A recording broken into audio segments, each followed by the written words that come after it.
Hi there, Bartholomew Perez and Juanita G. And today we're curious about the next steps because we talked about the differences between pre-approval, pre-qualification. One means you're getting your documentations verified, pre-approved, and the other means you can have a conversation and at will you're pre-qualified because these are basically a survey and a questionnaire of what your criteria looks like before your documents are reviewed. Is that correct? Correct. And now it sounds like you should want to be pre-approved as opposed to pre-qualified.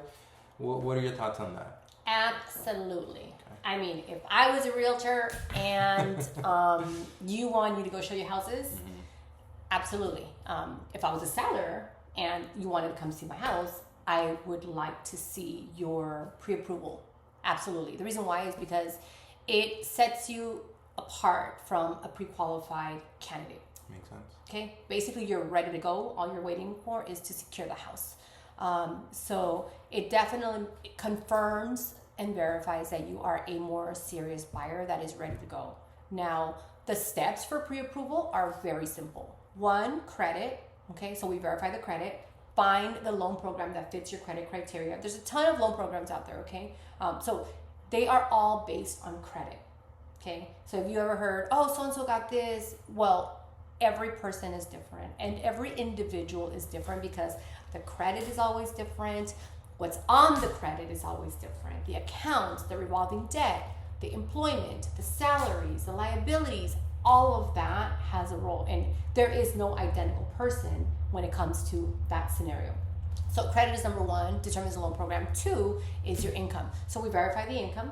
Got to cover a 2-year history. If you've been self-employed, we also got to cover a 2-year history. But there's different loan programs for that as well. Okay, and then the third step is a savings. Now, again, depending on the loan program, that's going to determine whether you have the funds to be able to afford the cost of the home for down payment, closing costs. There are programs that will cover down payment and some closing costs. In today's market, very few that cover all of it when sellers are not willing to help. But those are the 3 steps for pre-approval, and that is the reason why they are definitely crucial, especially in today's market. And those 3 steps were credit because lenders want to know that the debt will be paid back. Absolutely. The savings because you need, if you're funding out of pocket, you need a down payment and closing costs, Correct. right? And the third was what? The third is savings. The second is the employment. The employment verification. So the pre-approval is the CIA. I call it the CIA, right? Credit, income, and assets for savings. That is great. Yes. Never gonna forget now. CIA, credit, income, and savings. And assets. And savings. Yeah. And it's not that complicated. Sometimes first-time home buyers, they get shy, they get afraid, especially when we issue the list of the documentation. But think about this. Mm-hmm. If you wanted me to lend you $50,000, sure, $300,000. Yeah.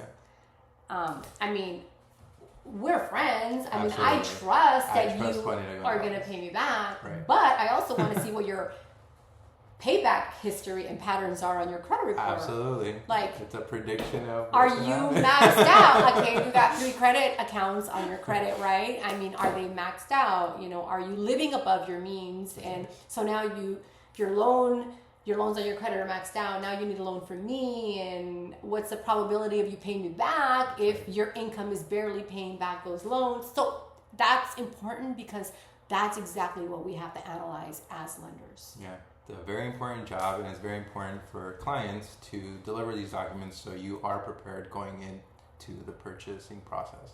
And there's a lot of information out there. I mean, so I always suggest, if you feel comfortable with the person that you're working with, stick with them. Absolutely. Because you are going to come across, you're going to come across a ton of information through the process. But if you have that, that comfort with the individual that you're working with, just stick with them because it's very easy to get swayed in this industry. Absolutely. And then that's when you hear the horror stories sometimes. And we'd hate for that to happen to you. Anyway, so stay informed, and thank you, Juanita, for that summary. Absolutely.